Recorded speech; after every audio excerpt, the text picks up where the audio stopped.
Hi, St. John's. Chuck Silva here. A quick, irreverent, not spiritual, not deep Lent memory.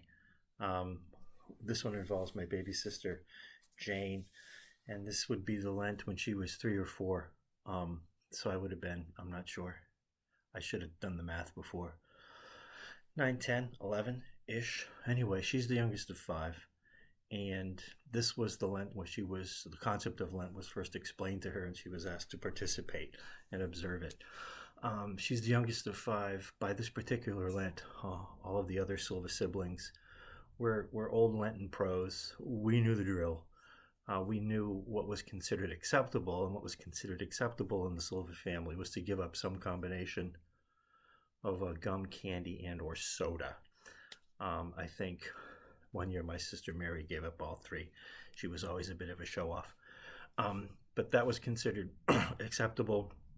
I know in some faith-based communities, gum and candy are considered part of the same category. I don't believe Rome ever ruled definitively on the question for Roman Catholics, but in our family, they were considered distinct substances, and you could give up one and not give up the other, technically. Although after a certain age, you couldn't, gum just wasn't going to cut it. So I had friends who could give up, they were allowed to give up weird things like, swearing or beating up your baby brother. Now, those were sins. Those were sins to which I regularly confessed, like every time I went to confession, because it was, odds were I had done both of those things since the last time I had confessed. And as pleasurable as those things can be, and as significant the hardship is that you suffer when you have to forego them. It's comparable to the same hardship you suffer when you give up candy, gum, and or soda. They weren't considered acceptable Lenten sacrifices, not in our family. But anyway, so we always gave up some combination. And here's the thing. Don't ever tell my mother this. She'll be crushed. It was really easy to give up candy and gum during Lent. And here's why. It's because of Halloween and Christmas and how the calendar works. So if you're any good at Halloween, and we were pretty good at Halloween, you'd get a bag full, a pillowcase full of candy. And that would last you a long time. And by the time, it started to run low, here's Christmas, and you take that stocking candy and you use that to replenish your supply, and you're fine. And by the time Lent rolls around, you're probably ready to take a break from candy. That's lesson number one. Lesson number two is the Sunday exception, which makes no sense. But Rob said, he told us it's a real thing. You're not allowed to fast on the Sabbath because it's a mini Easter, and you can't fast when Christ is being reborn. I guess.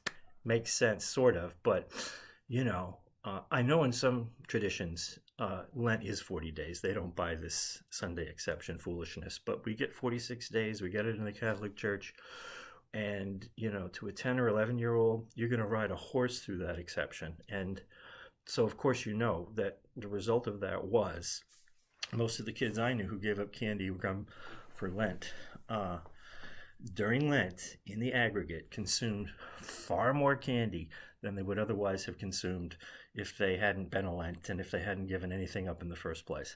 That's just the way it worked. Again, please don't tell my mother. She'd be crushed. So anyway, we explained all this to my sister Jane. My mom told her the story of Jesus out in the desert for 40 days, and Jesus is doing the whole 40 days. He doesn't get Sundays off. He's not whipping out his phone and dialing up Uber Eats. Couldn't happen. So, and there he is, he's praying, and that's the story. Here's Satan saying, "Oh, look what I'm going to give you candy and gum, and soda, and here's your little brother tied up. Here's James tied up to a bush. He can come over and you can twist his ear." And then Jesus was like, "No, be gone, Satan." So yeah, Jane's listening to the story. Do you have any questions? No. So do you know what you'd like to give up for Lent? And Jane says, yes. And Mom says, what is it? And Jane says, lemons. Now, if my sister Jane had ever seen a lemon in the Silva household up to that date, that would have been news to me. There was no room in the Silva family food pyramid for lemons. There was no need for lemons to exist in the Silver family food pyramid. You had, meatloaf and chicken, and then you had all your potato varieties and for forms, and then you had pasta, and then you had all this other stuff. For fruit, you had apples and you had oranges. Those oranges that started this big, and then when they were done, they were like this big. And occasionally you had bananas, and that was it. That was all you had. So, you could go way down. You would never see a lemon. There was no reason to have a lemon. People didn't like have lemons laying around. You didn't make lemonade. You bought lemonade powder to have mix. You didn't do any of that. Not like today when people are like, oh, where are the lemons for the chicken cutlets? It didn't exist. So, yeah. So she gave up lemons, and that's the story. What does it mean? I don't know.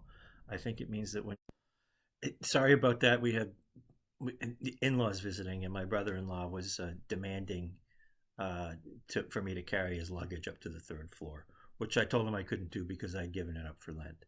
Anyway, as I said, that's the end of the story. What's your story? If you have a story about Lent, or if you haven't given anything up yet, I mean, you've already got a good head start into Lent.